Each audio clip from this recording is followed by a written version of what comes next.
mbokk yeeg xarit yi ñoo ngi leen di nuyu di am yaakaar nag ne yéen ñëpp vous avez passé un très bon week-end surtout en compagnie de la deuxième chaîne du groupe RTS 2 mbokk yi nag ñi ngi sant di gërëm di leen souhaiter nag aussi vraiment une excellente semaine de travail kon nag di fàttali ne yéen a ngi ñu jot ci canal 5 bu TNT saa su ne dama koy wax ñi nga xamante ne bi ñoo ngi ci hôpitaux Sénégal yi ñoo ngi leen di ñaanal wér ak wérle ñu dellu seeni kër waaye tamit ñi nga xamante ne bi ñoo ngi ci prison au Sénégal yi RTS 2 mi leen di ñaanal jàmm ak salaam mbokk yi yàlla nañ ko bokk ñun ñëpp ñu ñëw ak yéen nag ci tam-tamu tey bi ñu ne art et culture ànd ci ak suñu xarit madame Guèye Maymouna Sy alors Maymouna tey daf ñu nit invité bu nga xamante ne bi yaakaar naa ne ku xam milieu art war nga ko mën a xam muy le grand Zulu Mbaye mi nga xamante ne bi incha allah ba ci kanamee dinañu seq ak moom waxtaan bu yaatu waaye nag dinañu ñëw aussi ci exposition wu artiste sénégalais bu ñu duppee Cheikh Niass fële la woon ca galerie nationale d'art mbokk yi bu ñu jógee ci loolu nag dañuy ànd ak suñu xarit Malcolm te lan la ñu indil un grand basketteur mu def ko référence bi muy Gorgui Sy Dieng dinañ ci ñëw bu ci kanamee waaye mbokk yi xam ngeen ne bés bi saa su ne dañuy ànd ak suñu xarit Moustapha Sadio ci tàggat yaram tey nag muy ñëw ak ñun ci lu nga xamante ne bi mbirum nawetaan xam ngeen ne nawetaan bi boobu ba léegi ñoo ngi xuus te nag ñi ngi ci mois de février bi nga xam ne sax mi ngi waaj a jeex mbokk yi ñu jeexal émission bi chaque fois ak vue sur la toile tey nag ñu am mbégte di am invité bu mag bu nga xamante ne bi ci wàllu aar lay yëngatu muy monsieur Zulu Mbaye mbokk yi madame Régie dellu si waat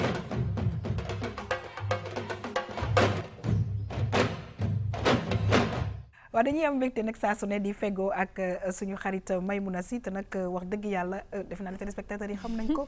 ci wàllu aar bi dañu ko bëgg yàgg ci vraiment tey nag nga indil ñu ko nga xamante ne bi ku mu sañoon ku ne nga am ko ci sa plateau muy le grand artiste Zulu Mbaye xam naa ne ba ca kanamee mbokk yi Maymouna dina ñëw bu baax a baax ci présentation artistes yi naam àddina yëpp xam nañ ko Maymouna ñoo ngi lay nuyu di la dalal jàmm c'est vraiment un plaisir pour nous à chaque fois de te recevoir te nag vraiment tey ci lundi bi nga ñëw ak mag ay couleur vraiment mu neex ma lool.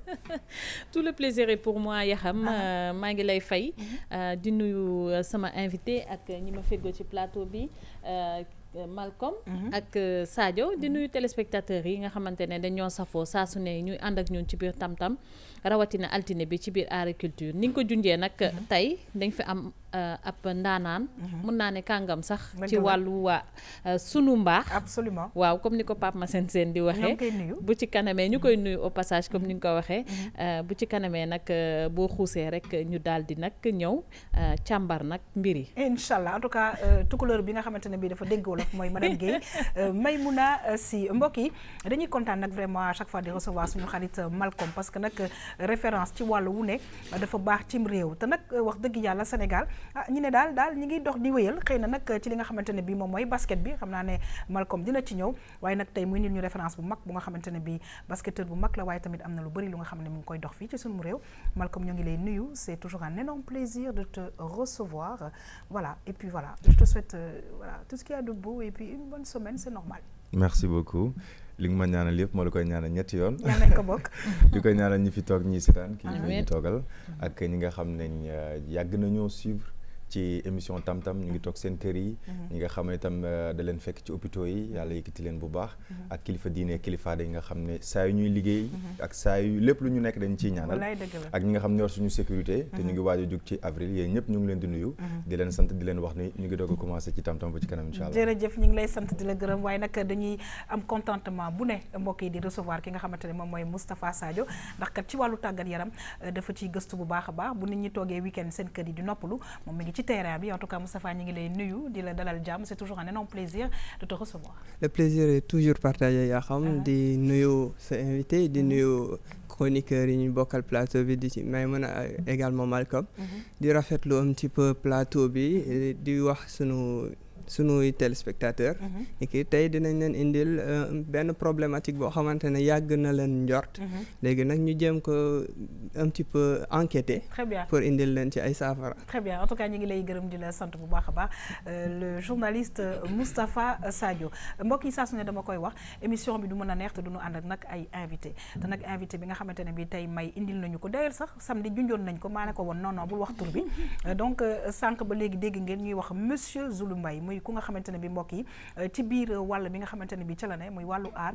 na ko may waxee kàngam la ci ñun nag ñoo am mbégte lool di ko recevoir fii ci plateau Tam Tam monsieur Mbaye ñoo ngi lay nuyu di la dalal jàmm bu baax a baax ma gis ne daal vraiment dem nga ba fële Guinée daal macha allah look bi tamit rafet na. Guinée si man la bokk Guinée si man la bokk. Vous me rappelez quand la Linguère demandait à Lat Dior quand il était acculé par les Français Diop foo jëm. mu ne ko bàyyil ma dem Bawol mu ne ko waa Linguère xanaa xamoon ni man teeñ la dammel la. dëgg la Linguère wax ma feneen. mu ne ko demal Siin mu ne ko xanaa ma dem sukk ci sama bàmmeelu sëriñ ma ba jaxu ba. wallaay Linguère bu ma wax Siin maa ko moom. ak fan. mu ne ko Linguère taxawal. sais-tu que ma terre est une terre pour y vivre et pour y mourir. wallaay la Guinée, la Mauritanie, le Mali, l'Afrique m'appartient. Très très très bien. Donc je suis chez moi. Très bien. Alors justement nous en profitons mbokk yi pour nuyu képp ku nga xamante ne bi guinéen nga di dëkk Sénégal. C'est vrai que dañ koy faral di wax on nous a divisé notre continent mais c'est vrai que ñun ñëpp sotti ceeg def ci la yéen tamit ñoo ngi leen di nuyu bu baax a baax waaye di la dalal jàmm parce que nag sànq maa ngi koy wax c'est un honneur en tout cas pour ñun nga toog fii ci suñu plateau nañu ko waxee may dina ñëw ci présentation yi nga nekk kàngam ci wàll wi nga xamante ne bi yaa ngi ci yëngu muy aar bi. jërëjëf ñu ne la kàngam nga mooy gën nga yëkkati sa baram naan kàngam laa. dëgg la yàgg naa ci lambu aar bi yaakaar naa ni bu ma waxee sax at yi ma am ci aar dañ may wax ndax monsieur vous avez commencé la peinture les arts au berceau parce que présentement aujourd'hui là où nous sommes j'ai 47 ans de pratique artistique. 47 ans. musuma def dara dans ma vie musuma xam dara xaw ma lu dul peinture xaw ma lu dul art. Donc c'est un honneur pour moi aussi d'être là aujourd'hui parce que les arts plastiques sont un peu les parents délaissés, oubliés des autres arts. tey jii bu ma boo toogee ci di xool télévision yi sax ku ni artiste nga nit ñëpp dañuy dem ci xanaa woykat la wala musicien la. damay dem ci kër sax ñun te présenté ma ni Zulu voilà c'est un artiste. am na ñu wax si ban groupe ngay joué. waaw mais les connaisseurs. waaw les connaisseurs. waaw xam nañu les kan mooy connaisseurs Zulu Mbaye savent qui est Zulu. xam nañ kan mooy Zulu Mbaye. li ma fi ma bëgg expliquer foofu. mooy dafa tumuranke ci plateau télé yi. wala ci dans les médias. mais ñun ñu ngi ciy xuus ah. gis naa ko RTS2 ñu ngi ciy xuus. Je vous vois au village des arts que je dirige. Vous avez une émission que vous déroulez là-bas et ça nous fait très plaisir. Parce que nit ñi xamuñu ñu. Et vous serez bientôt l'invité de Mbaye dans cette émission d'ailleurs Carrefour des Arts. Ce sera avec plaisir. Inch'Allah. Avec plaisir Mbaye. Donc tey su ma ñëw fii tey. parce que c'est vrai ñun kenn duñu gis. Nous sommes un peu une corporation un peu trop pudique je vais dire. Les artistes plasticiens ay nit lañ yoo xam ne presque dañu mel ni. ñu nekk ci laboratoire di gëstu. très bien leneen mu nekk nag incha allah lu nga xamante ne bi monsieur Mbaye dinañ ci xuus dans quelques instants. mbokk yi ñu ñëw ak yéen nag ci agriculture. ànd ci ak madame Guèye Maymouna Sy Maymouna tey dafa ñëw ak ñun ñu ne ñu dellu xool exposition wu artiste bi ñu duppee Cheikh Niass condoléances les larmes de la peinture ñu ne mooy titre wu exposition bi commissaire bi nag le professeur Magaye Kassé fële ci galerie nationale mbokk yi ñu dem xool lan nañu ci may indil dellu nag yaatal waxtaan bu baax ak suñu invité bu mag ñu duppee ko Zulu Mbaye.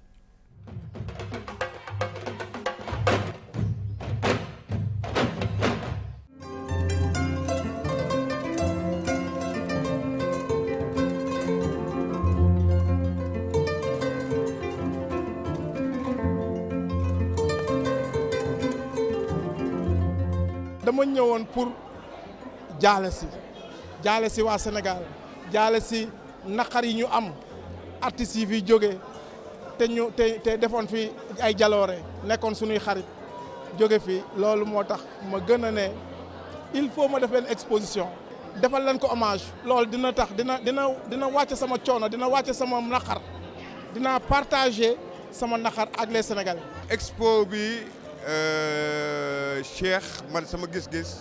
dafa wax loo xam ne dafa def loo xam ne boo tukkee sore nga bokk ci mbootaayu rafetaay am koo xam ne dafa génn walla dafa dellu parce que on dit que l'art ne meurt pas c'est les artistes qui meurent moom loolu metti ko trop amul kenn koo xam ne nekk nag moom pour mu jooy mais mu dugg xalwa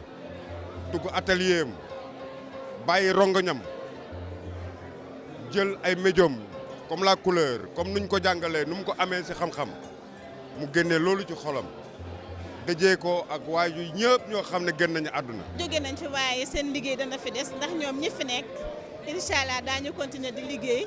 ba aar bi gën a jëm kanam donc gis ngeen exposition bi fi mu nekk nii wax dëgg yàlla exposition bu mucc ayib la vraiment ñu ngi ci am mbégte lool ànd ci ak ambassade bu Autriche bi ko doon jàppale suñu mbokk Ousmane tam ambassade bu Suisse jàppale naka ak ñeneen dugal seen loxo ba nga xam ne vraiment liggéey bi mucc na ayib.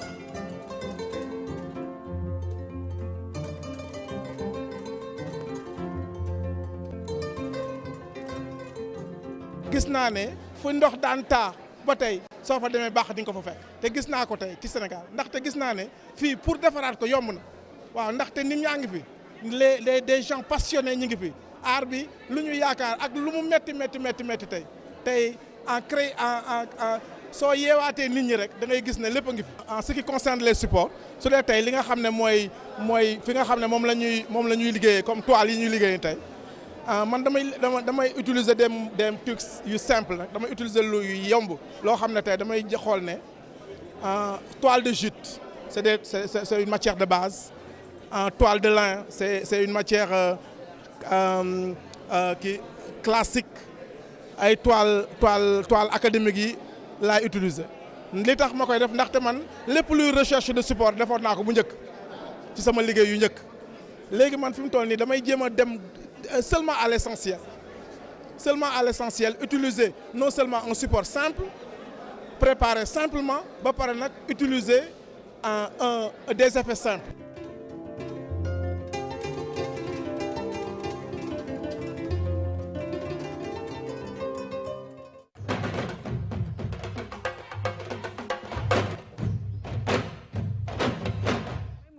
Très belle exposition je pense que defe naa ne ñi nga xamante ne bi visité guñu ko je pense que war nañu am possibilité dem fa di nuyu la directrice madame Awa Cheikh Diop nga xamante ne bi moom tamit mi ngi liggéey bu rafet jëmale ko ci wàllu art mais nag mu am titre bu nga xamante ne bi titre expo bi yaakaar naa ne dinañ ci ñëw mais daal en tout cas bravo à l'artiste May Cheikh Niass. Voilà, comme ni nga ko waxee Yaxam titre expo bi condoléances les larmes de la peinture dinañ si ñëwaat comme ni nga ko waxee Cheikh Niass nag c'est un artiste sénégalais boo xamante ne il vit en Autriche lu bëri xew ci 2017 ci ay pertes yoo xamante ne am nañ ko ci milieu culturel bi ku ci mel ni ay Jo Wakam ñoom Ndarilo ñoom Bouna Medoune Sey récemment Ibrahima Sow ak Amidou Dia la liste est longue ñooñu ñëpp ñu ñàkk leen ci atum 2017 bi fa mu toog ci Autriche mu am lu ko metti amul fu mu ko jooyee mu dugg xëlwa comme ni ko naatangom boobu waxee ñoom ñoo bokk promo nee na école des beaux-arts moom moo tax mu dugg fa donc muy exposition boo xamante ne rafet na naam comme ni nga ko waxee mais c'est teinté d'émotion boo demee ba xool ko donc dana am loo yëg sa yaram waaw dana am loo yëg sa yaram comme ni nga ko yëgee ci kàddu yi nga xamante ne Cheikh yëkkati na ko muy expo boo xam ne nag mën nañ ko xool yi ba le 6 mars ca Galerie nationale bu Dakar. Très bien alors monsieur Mbaye laata nag ñu parce que incha allah présentation bi dana ñëw peut-être un mot par rapport ak exposition bi nga xamante ne bi bu Cheikh Niass bi. maa ngi fi woon jour vernissage bi d'ailleurs parce que Cheikh dafa bokk ci artistes yu ma naaw parce que dañu gis ci suñu kànd gi ni ñu bëri bu ñu xesee dem Europe ak yooyu dañu mel ni dañu egg xaay ñu defar leen formation rapide accélérée xaw ma gazé leen ñu yàq seen xel ba dañuy mujj réer ñun man ci laa bokkoon ndax def naa lépp ñaar fukki at foofu ci Europe mais ci ñu doon xeex pour garder cette personnalité cette identité négro-africaine que doit refléter notre art. Tout à fait. ci la bokk ba nga xam ne Cheikh tey li ma dal na ko mel ni feu Amadou Sow dal na ko mel ni Théodore Diouf mais bariwuñu fukk yu dem juróom-ñaar ñi daanaka Europe da leen di lekk seenum xel bañ a fay des mën a téye seen bopp du bari Cheikh mii ci la bokk waa Cheikh li mu wax léegi dafa am solo ndax ñun ñi bokk ak moom liggéey bi gis nañu parce que mbir mi du wone image rek dafa am lu ko lal technique ko lal ay matériaux ñoo ko lal mu jël matériaux boo xam ne noblement pauvre je veux dire te c'est la toile de jute comme ça ou de lin mais amul préparation boo xoolee coup de pinceau parce que coup de pinceau yi damay wax sama gars yi ni leen toujours coup de pinceau dafa am yu nekk ci berceau mooy kuy teel a jóg am coup de pinceau yu béjaaw boo xoolee liggéey bi coup de pinceau yu béjaaw yi la bokk li ma fi may jeexale noonu nag mooy suñu ñi dem lim na si ñu bari mel ni ñoom Darilo doyen Djibi Ndiaye du village des arts Djibi Ndiaye du village des arts qui a été comment dire lauréat du prix du président de la République ak ñeneen ñoom Maodo Niang Joakam Issa exactement ñooñu daf mel 2017 bi dafa am benn hécatombe ñun ñu mel ni ku ci nekk mel ni da nga war a xaar sa tour mu ngi ñëw parce que ñi nga nekkal ñëpp a ngi daara ñoom bu na ma dun sëy moo ci mu exactement Moussa Diop Sambalaay donc moom idée bi je le félicite beaucoup pour leur rendre hommage quelque part pour leur rendre hommage au fait exactement maa ngi ànd ak moom te lii rafet na mais damay wax suñu mbokku artistes yëpp suñu mbokk yi bu ñu fàtte bu ñuy fàtte moo ko leen ñaanal kii siggal leen jox leen reconnaissance absolument baax na si mais ñu di leen ñaanal man dama fonk loolu ci sama xarit bu génn àdduna bu ñu leen di fàttali waaw mu nekk aussi yu nga xamante ne bi yaakaar naa ne di ko waxtaanee ci plateau télévision yi tamit am na solo mooy nit ku génn àddina la mu soxla actuellement mooy ñaan tout simplement kon nag ñi génn àddina yëpp RTS 2 en tout cas mi ngi leen di ñaanal comme ni ñu koy faral di defee may waaw yaa xam ma ñëwaat rek un peu fi nga xamante ne Zulu wax na ci sànq muy technique bi expo bi rafet na trop mais boo xoolee da ngay xamante ne technique la comme ni mu ko waxee ndax matériaux yu mu utiliser lu ci mel ni toile de gîte wala toile de soie wala de lin boo ko gisee da nga naan lii amul solo matière bu ñàkk kii la solo nii mais moom mu jël ko defar ko jox ko solo ba nga xamante ne boo ko xoolee dina rafet ci say gët mais leneen lu ma gën a marqué tamit ci exposition bi yaa xam mooy technique bi mu utiliser c'est des coulures maanaam dafa jël peinture bi rek sotti bàyyi mu tuuru waaw mu fekk si rongoñ yooyu nga xamante ne amaana xëy na moom jooy na waaw parce que rongoñ tamit doo choisir fa muy jaar waaw doo ko rëdd voilà xam nga mu ngi wax na léegi loo xam ne man dem naa fa mais appréhension bi mu si am nii moom la artiste bi di wut ndax aw ma ko fa parce que bi nga waxee rek ma xool tableau yi gis naa ni même ni mu tege techniquement couleur bi dafa mel ni c'est ce qu'on appelle des lavis c'est de la couleur de la peinture très dilué dafay mel ni ndox waaw muy wàcc loolu ndox yooyu nga méngale kooku ay larmes ay ranqooñ ça yow gis nga exposition bi gis nga daje nga ak tableau yi ak ñoom quelque part et puis may j'ai vu aussi lu may neex aussi si ay galeries yu mel ni galerie d'art c'est-à-dire que tey boo ñëwee nga ne bon dama bëgg a exposer je veux dire dañ lay defal design parce que aussi il y a une certaine façon de poser les tableaux etc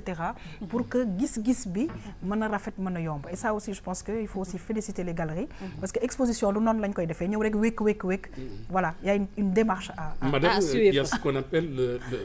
le scénographe. Exactement. Le scénographe,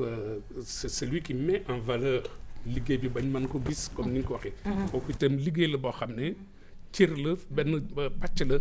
ci li ñuy liggéey ñun suñu métier. Scénographe bi mooy présenter tableau yi ba jox ko moo leen di mettre en valeur. et en vie. Voilà. Ouais, voilà. Et je pense que ñoom itamit seen liggéey dafa am importance ci wàllu exposition voilà. waaw ñooñu noonu xam naa ne certainement dinaa fi lim ku mel ni Wagan Gueye c'est des médiateurs culturels Idrissa Diallo ñoom bokkoon nañ si ñi nga xam ne jàpp nañ si expo bi ba mu rafet ba nit ñi mën ko intérioriser mën ko jël def ko seen yëfi bopp. léegi nag yaa xam naa ñu ñëw rek si suñu invité. présentation waaw sànq maa ngi wax naan Zulu Mouhamadou Mbaye Zulu lañ ko gën a xamee mooy nom d'artiste am Zulu bi nag xam naa ñàkkul ne am na histoire ak fu mu jógee ak Afrique du Sud wala Soweto wala dara peut-être certainement parce que ñun ay ndaw lañu 47 ans moom xam naa ñun suñ si génnee suñuy at moom mooy loolu. non may na parle pas ñu génnee ko say at parce que yeggagoo fa alors balaa ngay continuer on laisse monsieur Mbaye ñëwal ci Zulu bi. Zulu bi très bien. en fait wax na dëgg merci Yaxam. wax na dëgg Mouhamadou Mbaye laa tudd. am na turandoo mais sama référence sama tur ni ko jullit yëpp dafay yonent bi la. mais damay liggéey boo xam ni même su fekkee am na un côté religieux. parce que am na un côté religieux. mais am na un côté boo xam ne c'est culturel. parce que l'art c'est le nectar de la culture. quand je me défends comme peintre négro-africain li gars yu bëri sama morom yu bëri di daw tey parce que xaw ma lu nu jàpp lan moo nu dal ba nuy jéem a bedd suñu bopp te yaakaar naa ne war nañoo am génie boobu nag il ne peut être qu'un génie africain du ma sori ci wàll googu ndax beneen discours lay indi mais pour revenir à la question dama gis ne li may liggéey bu ma ko liggéey ba pare def ci Mouhamadou ci suuf dafay mel ni keneen ku koy gis ndax ñi ñuy gis dafa bari mën na koo tegu arabe parce que ñoom xam nañ le nom Mohamed te comme peinture bi may def dafa am un soubassement négro-africain fort que je prône, le monde entier le sait man foofu laa bokk loolu lay dëggal ma jéem a uti tur boo xam ne dana méngoo ak aar loolu moo indi le nom zoulou. Très très bien. Donc alors, depuis 81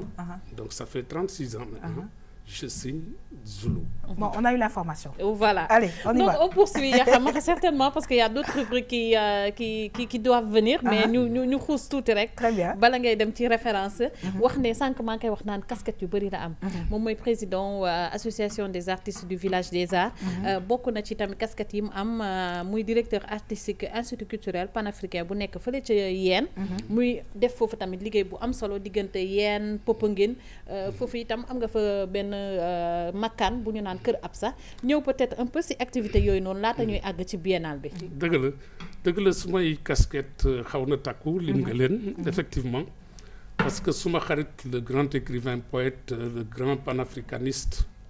Amadou Elimane Kane qui véritablement ces derniers temps nous offre de belles écritures parce qu'il a une plume formidable m'a confié le département des arts plastiques de l'Institut culturel panafricain Très de bien. Yène. ñu ñëw ci wolof bi. waaw bu loolu weesoo Popenguine suma cousin suma xarit suma compagnon Moussa Sen Absa que tout le monde connaît tout le monde sait que Zoulou et Moussa Sen les gens nous ont connus ensemble depuis presque 50 ans on s'est jamais quitté il y a quelques années bi ma ñibbisee parce que dama demoon doxantu bu mat ñaar fukki at ak nangam bitim réew yàgg na doxantu bi yàgg na daaw ma fi gëj ndax professionnellement waa langook aar gi xam nañ ni professionnellement j'étais toujours présent. Très bien. Moussa tabaxoon foofu benn bërëb boo xam ne si wetu géej gi vraiment ça se prête à un atelier d'art bi ma ñibbisee mu ne ma mais sa waay local baa ngi nii la nañ fi def léegi dañ ko def galerie d'art pour faire chambre d'hôtes des ateliers d'artistes des résidences d'artistes qu'on appelle Kër Absa parce que moom kër ga donc Kër Absa loolu moo indi Kër Absa donc yooyu moom lay yore village des arts on peut en parler village des arts boo demee atelier la yoo xam ne mën nañu juróom fukk am nañ fa galerie boo xam ni c'est une galerie commune ñun ñëpp fay exposé am nañ fa un restaurant boo xam dañ ko tëjoon temps yi mais incha allah dinañ ko ubbi dama bëgg a wax lenn ci suñu mbokku artistes yi am na loo xam ne man dama koy gërëmee l'état sénégalais parce que li nu am muy village des arts amul ci monde bi yàlla xam ne wër naa fa bari mais musuma gis foo xam ni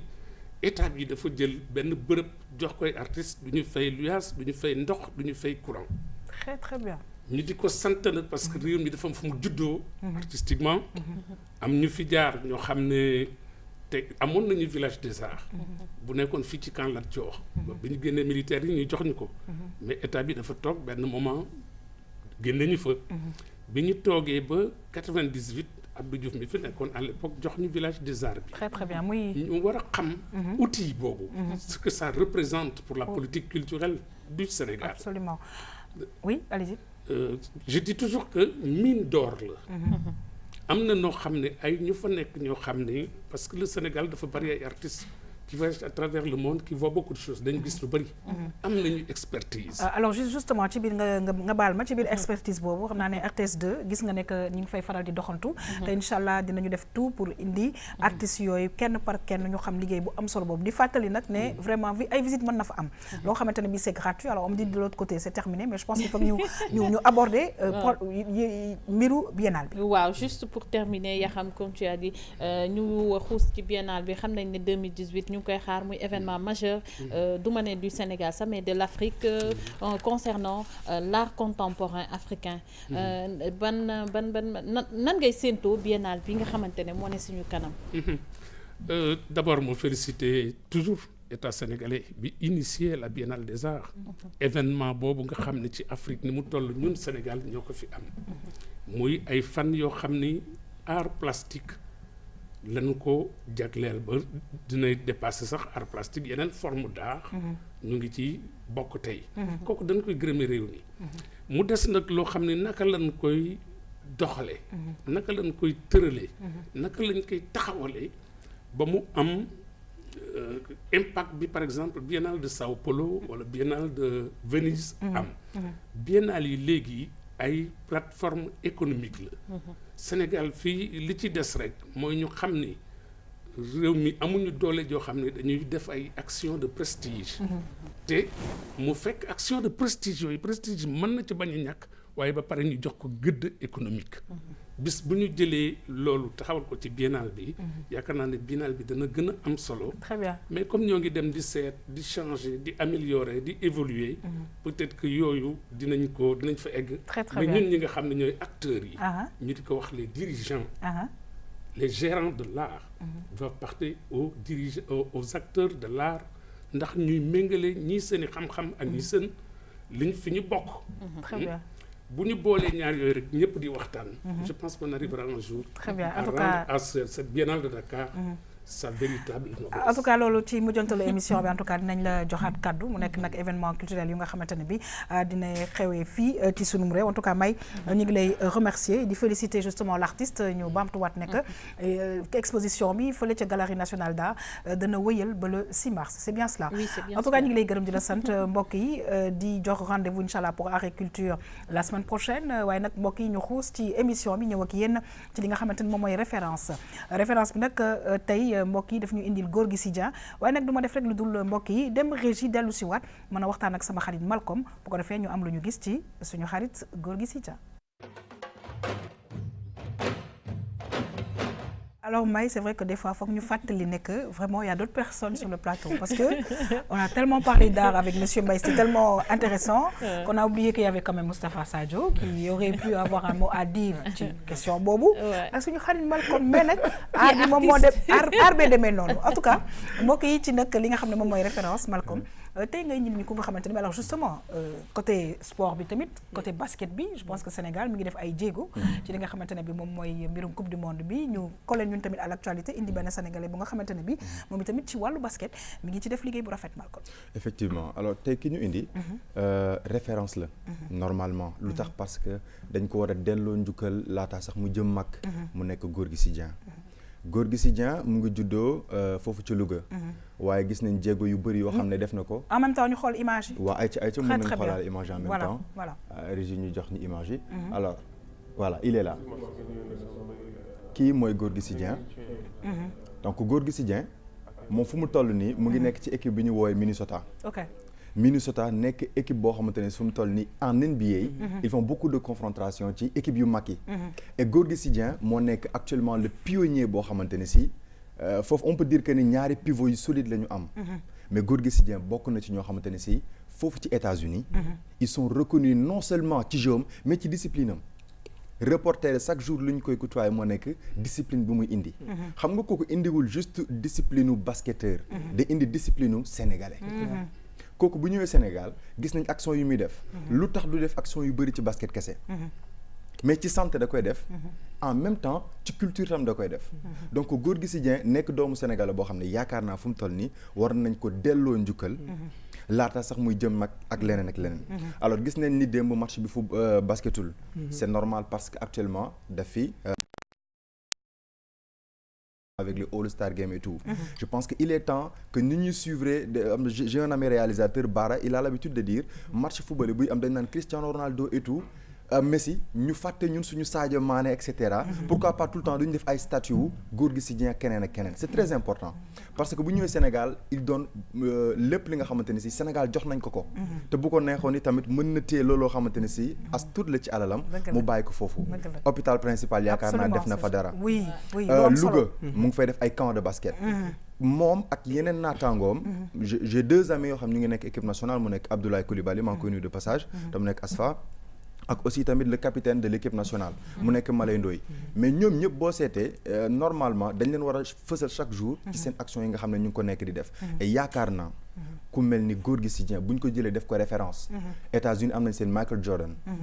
je pense que ñun am nañ ay 100 Michael Jordan lu ci mel ni Abdoulaye Coulibaly lu ci mel ni Malay Ndoye waaye tam lu ci mel ni Gorgui Sy Dieng moo tax tey ñu jëloon ko bëggoon ci waxtaan lu bëri ci moom xam naa temps bi nag du ñu ko may waaw mais dinañ ci xuus sax parce que bon faaw ñu xuus ci tuuti alors Moustapha yow mi nga xamante ne bi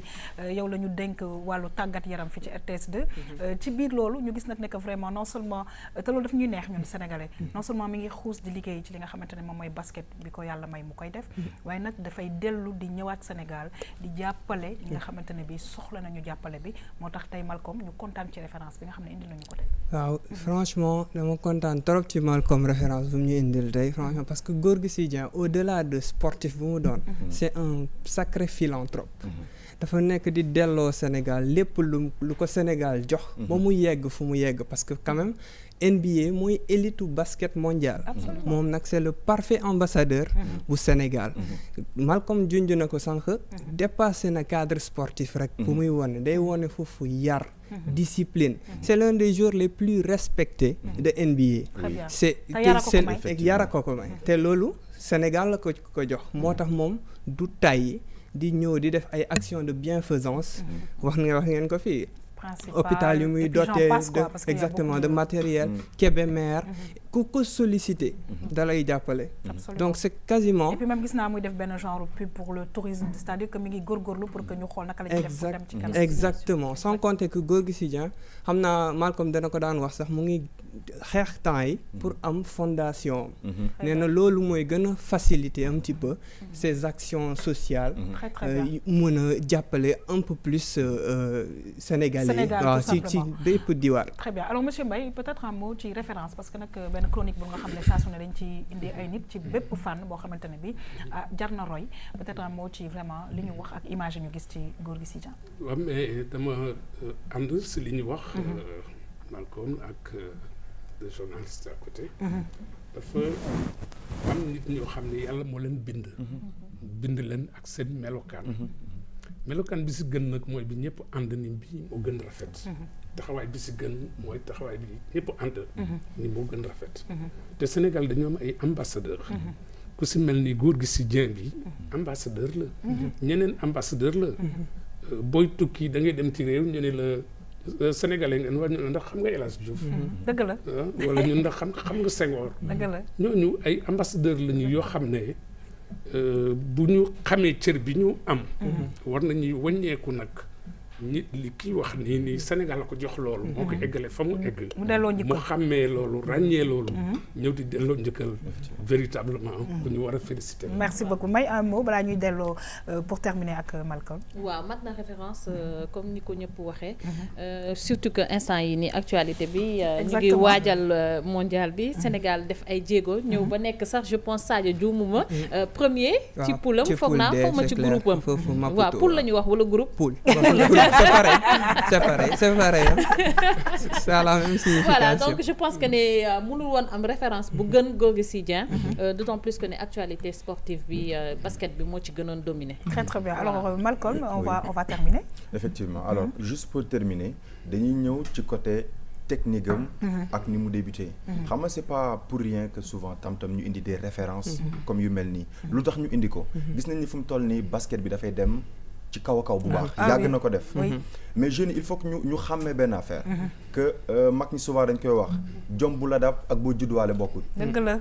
moom mën nañ ni jom bi daf ko judduwaale bi mu demee bitim réew tam beneen dab ko moo tax it reporter nañu wax ne il est discipliné mais aussi il est très courageux xool leen ko ci basket souvent da ngeen foog ne il est énervé il n'est pas énervé souvent da nga gis mu yuux nit ñi mais courage bi c'est-à-dire moom il représente le perfect lion sur le terrain ci terrain de basket bi mooy vrai gaynde daal waaw moom mooy vrai gaynde joué na ba joué ak daalu plastique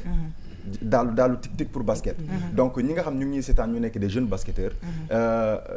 Michael Jordan rafet na Vince Carter rafet na mais sachons que ne ñun au Sénégal war nañu mën a sax dépasser le pourquoi pas c'est des êtres humains comme nous et Gorgui Sy Dieng et Abdoulaye Coulibaly Malay Ndoye prouvé nañ ko du ñu indi tey alors man dafay am lu ma ci yokk rek mooy que le soleil brille pour tout le monde te faaw pour nga toog ci 6 faaw nga toog ci banc ba mu xaw a ñàng nga toog ci 6 c'est pas parce que commencé nga ay tic-tic que doo mujjee ay Michael Air Jordan donc c'est-à-dire que bu yàlla jàppale nga am courage gëm li nga xam ne da nga koy def saa su ne yàlla dala ciy fekk si en tout cas c'était juste pour dire que mën nañ commencer ci benn ba après finir par être voilà quelqu'un de très grand mais il faut juste le vouloir c'est important en tout cas ñi ngi sant di gërëm bu baax a baax encore une fois suñu xarit Malcolm ndax kat référence yi dafay baax ci wàllu bu ne parce que ku ne am nga sa référence RTS2 dina ci ñëw chaque semaine inchallah Malcolm c'est toujours un plaisir pour nous en tout cas ci référence yi nga xam ne yaa ngi ñu koy indil merci beaucoup mbokk yi ñu xus nag ci émission bi daal di ñëw ci li nga xamante ne bi moom mooy tàggat yaram nag tey Moustapha sànq ñoo ngi koy wax ci li ñuy ñëw tey mooy daal mbirum nawetaan. c'est clair c'est vrai que fii ci tam-tam tàmm nañu wax discipline yëpp. dëgg la waaye dañuy dellu si ci football mais au niveau local. muy loo xamante ne ñun rek ñoo ko am nag yaakaar naa ci àdduna bi mooy nawetaan nag buñ koy jàpp. ñu dem régie dellu si. waaw mën nañu ko xool. très très bien ñu dem régie dellu si waat.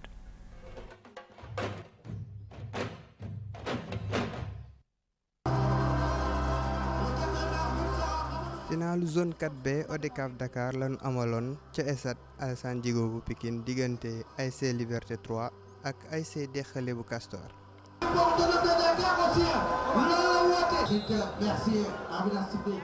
guney Castor yi nag ñoo mujj jël ndam li 2-0.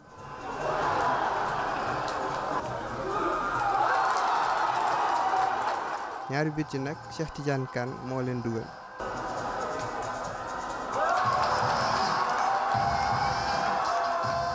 moom mi ñu jot a jox titre meilleur joueur ci zone 4B bi gën naa dëggal it titre meilleur buteur am daal di may équipe am ndam lu rëy. waa Dexële nag dafa mel ni ndam ci terrain bi ak itam ci tribune yi lañu am ndax seeni supporters ñoo ëppoon ci stade bi boole ci ambiance bu neex.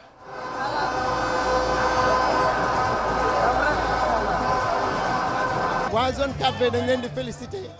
di leen wax ne on est derrière ñoom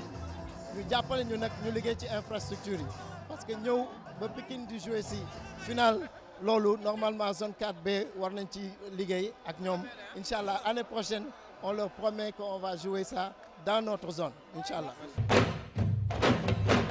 c'est vrai que nag ndam ci terrain li neex na trop waaye ndam ci tribune yi aussi dafay am solo parce que nag booy liggéey faaw nag nga war a mën a am ay supporters te nag supporters yi ma gis. defe naa ne xarañ nañ bëgg nañ seen ay joueurs dem ca kanam. waaw seetlu nañ franchement ni ki stade bi coloré woon na lool entre Liberté 3 ak équipe bu ñu naan Dexële wu Castor. tribune yi rafet nañ trop. te supporters yi def nañu en sorte que ambiance bi ñu gis ci terrain bi ñu gën ko fësal ci stade bi c'est-à-dire loolu day booster un petit peu sportif yi nekk ci suuf. gis tribune yu fees del ba pare très coloré. xam nga di fàttali nag ne que c'est en banlieue. exactement waaw loolu la ñuy terminer fu parrain bi mujj wax ni lu mu ñaawlu mooy le fait que ay équipe Ndakaaru di dem obligé football yi seeni final ba ci biir banlieue bi. mooy problématique boobu noonu sax la ñu moo taxoon ñu couvrir final boobu noonu. waaw ci biir nag loolu yaa ngi doon ñëw ci li nga xamante ne bi mooy mbirum nawetaan yi moom nga jeexaloon laata ñuy dugg nag ci sujet bi. c'est vrai lu nu comme ni mu ko daan waxee rek mooy nawetaan mooy loo xamante ne yaakaar naa ne bokkuñu ko kenn ci àdduna bi. waaw mais nag fu ñu ko yàggee xam mooy dafa doon. dafa amoon période exactement dafa am activité physique la boo xamante ne dañ ko daan pratiquer période vacances. léegi nag dañuy gis ni ki depuis quelques années day empiéter complètement ci année scolaire. quasiment léegi day dépasser sax année day dugg ci année civile bu ci topp. waaw parce que nag ñu ngi ci mois de février. février exactement ay nawetaan yoo xam ne démarré na juillet août. 2017. ñoo ngi février 2018. ba léegi jeexagul zone ODCAV bu nuy wax nii rek ODCAV dese na encore ñeenti final mooy dinañ dugg mois de mars te joué guñu ko. alors ñu interpellé monsieur Mbaye par rapport ak nawetaan yi est-ce que da ngay suivre nawetaan naka nga gisee li nga xamante ne bi mooy daal jongante yi am ci biir quartier yi en général. mais loolu dafa war a am xam nga man li may bëggee toujours ci Sénégal mooy suñuy spécificité. absolument nit ñi fonk ko. spécificité yombul de. déedéet ba ñu ni tel réew lii lañ ko xamee. dëgg la. mais ci couleur du drapeau la bokk. oui tout à fait donc il a parfaitement raison alors Malcolm. oui les nawetaan mos nga joué nawetaan. monsieur Mbaye mos nga joué nawetaan est-ce que. man danaa wax benn affaire. ñaari match la mos a football. ñaar. waaw man dama doon jàng alxuraan. ba lycée dama doon jàng alxuraan. d'accord macha allah sama papa fi maa ngi dëkk Thiès kër maam Alaaji sama papa Tafsir Alaaji Moxtaan Mbay moo nekkoon bëgg néegu Alaaji Modou Njigéen man foofu laa yaroo. d'accord daan wax dimanche xale Mamadou du génn day jàng. d'accord ma sàcc ñaari dimanche. waaw ba tey dem football it yi. ba tey ba léegi penalty sax bu ñu xanaa léegi tane naa ci bi Sénégal demee coupe du monde 2002. waaw ci la commencé intéressé wu ci football. xamal nañ ma léegi lan mooy penalty. yar yu njëkkee waaw macha allah. alors Malcolm. man daanu ma woon football nawetaan. dama doon dem di seetaan nawetaan. mais bokkoon naa ci équipe bu mbalit. équipe mbalit mooy ñi nga xam ne. amuñu ticket. dañuy bàyyi ba match bi des ay 20 minutes. ñu après def porte ouverte. gars yi dugg ñu woy def waaw dañuy def 1 2 3 en anglais ñëpp. mooy loolu njéeréer la tudd. yéen njéeréer ñun mbalit dañ koy wax. donc suñu époque mu njéeréer la. mais par contre basket laa doon joué naa nawetaan basket. joué naa championnat basket et tout donc loolu laa gën a def ko football. très très bien alors Moustapha gis nga nag vraiment comme ni mu ko waxee Sénégal suñu spécificité. vraiment ci wàllu loolu nag football bi. côté boobu la te nag ci biir loolu ñuy am ay talent yu extraordinaire yu ciy génn. c'est clair léegi suñu gisee suñu équipe nationale football dañ siy retrouver des gens yoo xamante ne dañu nekkoon ci mouvement navétane bi pendant très longtemps. léegi nii ils font la fierté de la nation. di yóbbu sunu drapeau fu mu gën a soree ci bitim réew. absolument très très bien waaye léegi nag fan la ñu jëm ak yow. waaw dañuy jëm ci seetaani suñu deuxième élément bi nga xamante ne dañ ci interpellé un petit peu président ODCAV di Momar Lo. par rapport ak situation bi ni lu ko waral. mu tontu ñu ci. très très bien ñu dem mbokk yi dellu si waat. Iba Mar Diop moo doon secours bi pour ñu mën fa jouer les matchs des compétitions navétanes après le drame de Demba Diop malheureusement. Mais stade Iba Mar Diop ay dañ ko tëj depuis le 22 décembre depuis le 22 décembre donc nous avons introduit 2, 3, 4 demandes mais pas encore de réponse malheureusement. On a encore introduit une autre demande pour ñu jàppale ñu au moins que les phases départementales puissent être jouées à Iba Mar Diop autrement il y aura pas de phase départementale ça c'est absolument clair. Il y a une solidarité au niveau du mouvement navétane donc c'est pourquoi waa zone 1 jógee plateau ñëw di football Guédiawaye jógee Médina ñëw di football à Pikine. C'est pas cohérent parce que nawetaan dans son esprit c'est question de proximité là c'est question de convivialité là c'est pas la peine de déplacer des équipes sur 15 kilomètres pour ñu mën a ñëw di football jusqu'à Pikine donc finalement dootul amati sens lu ñuy def. gàllankoor ga mooy déjà mooy question bi nga posé on est déjà au mois de février bientôt au mois de mars ñu ngi jouer des finales ou à Pikine des jeunes qui viennent de Castor qui viennent de Liberté 3 font 15 kilomètres pour jouer une finale c'est pas normal. waaw Moustapha loo wax ci di. waaw franchement gis nañu ni ki ñetti anam moo feeñ ci lu tax navétane di dugg bu ay mois de février mois de mars ak yooyu noonu. c'est vrai problème infrastructure am na. d'accord waaye lu ci am tamit mooy ASC yi dañoo xaw a bëri. ok waaw da ngay gis nag ay koñ yi nga xamante ne dañ leen di morceler tellement ci biir nag ñu génnee ci ay ASC yu bëri loolu moom mooy indi tamit peut-être difficulté de programmation yi am. d'accord waaye tamit xam naa ne lenn li ñu sentu ren mooy division bu am ci mbirum ONCAV. ba léegi muy am ay ñaari ONCAV di am ay ñaari ODCAV. mooy kii bu programmé semaine bi kii programmé semaine bi loolu tamit jëmewul ci luy saafara problématique bii nii. waaw très très très bien alors Malcolm un mot par rapport ak loolu comme ni nga ko expliqué je pense que ASC yi bëri nañ. mais maintenant comment faire peut-être pour une réorganisation parce que nawetaan nag lañ ca xamoon mooy vraiment mu yem ci li nga xamante ne moom mooy vacances yi quand même. man à mon humble et modeste avis ci li ma ci xalaat mooy. comme ni nga ko waxee xam nga lépp loo gis méthode classique moo ci dàq. franchement mooy koñ la woon pour nawetaan da doon nawet jot ñëpp wàcc école ñëpp pare seen liggéey ñu dem ci koñ bi ñu def benn mbumbaay ñëpp tëggandoo wayandoo luy ay car dem football yi ji mais tey buñ dëggee jël affaire yi tëkkale ko championnat du bokk parce que bokkuñu ay normes je pense que li ëpp sax li nga xam mooy ëpp buzz mooy koñ bi yëpp ñu booloo mu doon benn équipe mu gën a bëri regroupement bi gën a neex comme ça boo demee supporter yi yokk moyen voilà effectivement boobaa dina may temps ODCAV bi ñu am temps xool ni ñu organiser woo joueurs yi tamit je pense que côté boobu dinañ leen ci gën a xàmmee parce que je pense que lu benn mën ak ñaar fukk nit bu ko songee tamit dañ koy mën parce que mbooloo daal moo ci gënoon baax. Très bien alors ci biir nawetaan yi du nawetaanu football rek moo am de am na nawetaanu autre chose Amay oui waaw parce que 3 lettres la su ma jumulee A la S ak culture ak C culture maa ngi yàqamti ak si culture bi bañ a culture non mais kenn xamul lan la waaw donc c'est ça man moom moom joué naa nawetaan su ma ne joué naa nawetaan nag dina am ñoo xam ne xëy na mu jaaxal leen mais ci plancher la woon d'accord voilà donc quartier bi ma dëkk ASC Rakkaaju benn trophée la ñu mës a am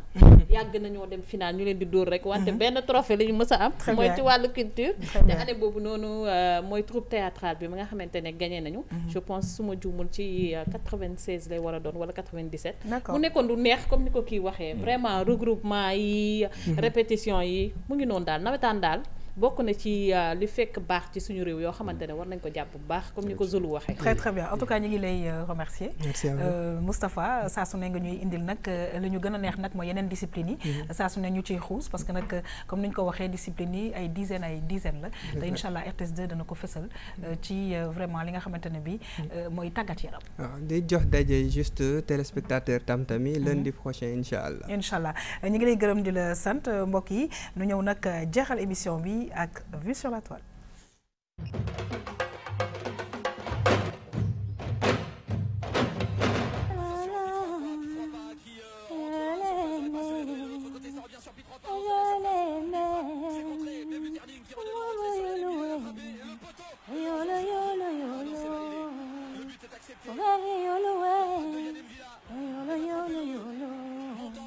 Je l'aimais, je l'aimais, je l'aimais,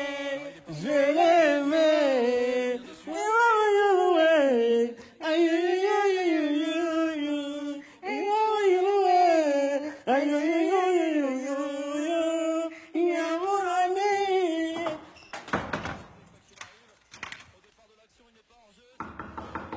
Ça veut dire quoi ça? Quelqu'un en train de regarder le match, you.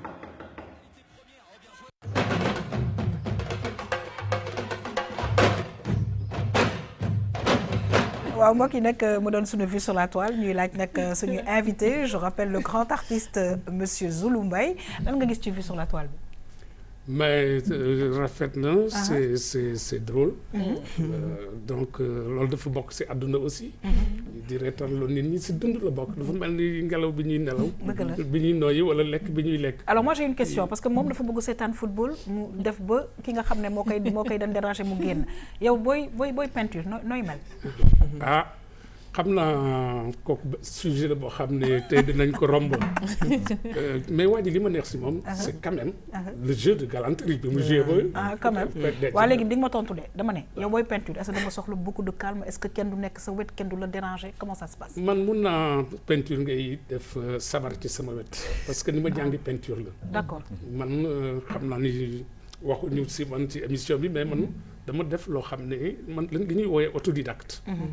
Man, Dieu merci, j'ai pas fait l'école des Beaux-Arts. D'accord. J'ai travaillé sous l'œil d'un maître. Ok. De 4 ans Beaux-Arts, 7 ans sous l'œil d'un maître. La def. Très très bien. Mais lolo xamna ni benen yoon ci Inch'Allah. Inch'Allah. Mais li ma bëgg wax avant ngay terminer waaw. Mooy dama doon ñaxtu ni ñun dañ ñu xamul ba koñ yi ñu dëkk sax dañuy xoolee bëtu kii lan la. man xam nga ci quartier populaire laa dëkk Thiès. fii aussi parcelle laa dëkk. nit ñi dañu may gis mais duñu xam kii mooy kan ak lu muy dox. tey waroon nañu am jot. waxtaan ci kan mooy artiste bi ci société bi. ak lan moo fi ay tànkam yan jéego la war a dox. ak yaa ngi dégg may ni mu war a mel. je prends note. waaw loolu nag parce que ñun on n'est pas un reste dans l'œuvre de construction nationale. tout à fait. boo gisee Senghor ñi may woon organiser. Festival mondial des arts nègres, c'est pas parce qu'il avait des écrivains, ni des cinéastes, ni des musiciens, c'est parce que dafa amoon ay artistes peintres. Très très bien. loolu moo taxoon mu ñemee organiser comment dire festival mondial des arts nègres. Très bien. artistes yooyu nag dañuy am lu ñuy dugal ci réew mi. yoo xam ne ñu bari ñu ngi fi naan réew mi mais mënuñu koo dugal. man bu ma jaayee sama tableau wala keneen jaay tableau nañu wax 1 million wala 500 000. plus-value la buy dugg ci réew mi kooku il participe à l'économie. C'est vrai. C'est pas un fainéant comme ni non parce que loolu. ñu bare ngi fi ñu leen di gis mënuñoo digal 10 euros ci réew mi. yow artiste bi nga fi dugali million. dëgg la kooku côté boobu itam te nit ñi umpale ko ci artistes yi. bu ñu amee jot daañu si waxtaan. très très bien en tout cas dinañu ci ñëwaat comme ni nga ko waxee maa ngi naan mbay ndax dégg nga. parce que nag ci wàllu culture wax dëgg yàlla mi ngi ci def liggéey bu rafet di ci gëstu ak Del Malick ak ñeneen fii ci RTS2 je rappelle que c'est quand même une chaîne culturelle et sportive. en tout cas fa nga toll. defe naa ne benn émission mënul tënk lépp ci li nga xamante ne bi mooy sa carrière ak la nga liggéey mais en tout cas xawoon nañ ci mosal tuuti li nga xamante ne bi ñooy téléspectateur u RTS2 ñu ngi lay gërëm di la sant di la souhaiter nag bonne continuation te la nga wax dafa am solo xëy na jàngoo ko waaye toog nga 7 ans yoo xamante ne bi yaa ngi ko doon jàng moom la RTS di wax c'est l'expérience qui fait la différence. Tout à fait. Absolument en tout cas merci ñu ngi lay gërëm di la sant waaye tamit di gërëm suñu xarit Moustapha Sadio la nga ñu indil saa su ne dafay am solo Moustapha merci beaucoup. Merci à vous Yakham. May ñu ngi lay remercier toujours en tout cas un plaisir de te recevoir te nag wax dëgg yàlla damay yàkkamti lundi parce que la nga ñuy indil ci wàllu culture léeg-léeg du ñu am sax jotu xëy na dem ci galerie yi di seetaan waaye dañ ñu koy fësal ci télévision bi jërëjëf. waaw kenn jërëjëf Yakham yow itam tout le plaisir est pour moi ma sant la gërëm na rek et puis Zulu dama ko naan rek dinañ daje ci beneen émission comme ni nga ko waxee waaw ñu gën a mën a wax ci moom peut-être xëy na lenn rek ñu may ko téléspectateurs yi ñu jàpp ne moom mi mës na nekk chevalier de l'ordre national du mérite loolu nag bu ñu ko waxee rek ça veut tout dire donc ma remercier la remercier téléspectateurs yi jox leen rendez-vous samedi dans Label. Merci beaucoup ñu ngi gërëm di sant aussi suñu xarit Malcolm suñu référence su tey am na solo Gorgui Sidia justement ñuy nuyu toute sa famille ici au Sénégal. Effectivement donc man tam maa ngi leen di fay di jaajëfal ñi nga xam ne ñu doon seetaan comme kilifa bi sànq ni mu ko wax xam nga bu ñu reetaanee ba pare foram jàngat ci ginnaaw xëy na loolu rek laa jeexale xam nga man ñu bëri nañ foog ne maay avocat wu jigéen ñi mais gis nañ ni jigéen bëggul lu dul attention au fait loolu rek la bëgg ku ko yëg donc reetaan nañ kaf nañ mais au fait bëggul lu dul ku ko yëg xam nga ñoom bu ñu seetaan seen série boo leen yii rek ñu yuuxu la c'est normal ay jigéen lañ ñoom ñoo am faveur boobu noonu mais ñu tam bu ñu seetaan suñu match mais du ñu yàqal tuuti ralenti dina am ñu tam ñu leen di sàcc di leen bàyyil temps que ñu leen di ignorer kenn war leen ignorer franchement je suis d'accord avec toi en tout cas mbokk yi yéen tamit ñoo ngi leen di gërëm may gërëm saa su ne techniciens yi nga xamante ne bi ñooy ànd ak ñun ngir liggéey émission tam-tam waaye tey nag di sant bu baax a baax tuuti nga xamante ne bi tey moo jaar ci kimono travaillé bi elle est au 78 121 66 66 waaye nag di remercier vraiment La Brosse mi nga xamante ne bi tey moo jaar ci coiffure bi Sali Anne bi nekkoon Jeanne Coiffure nga xam ne mi ngi Nord Foire actuellement côté Brioche Dorée numéro de téléphone am 77 537 67 68 mbokk yi di leen jox rendez-vous inchallah suba pour beneen émission Tam Tam bonne suite des programmes sur cette très belle chaîne au revoir.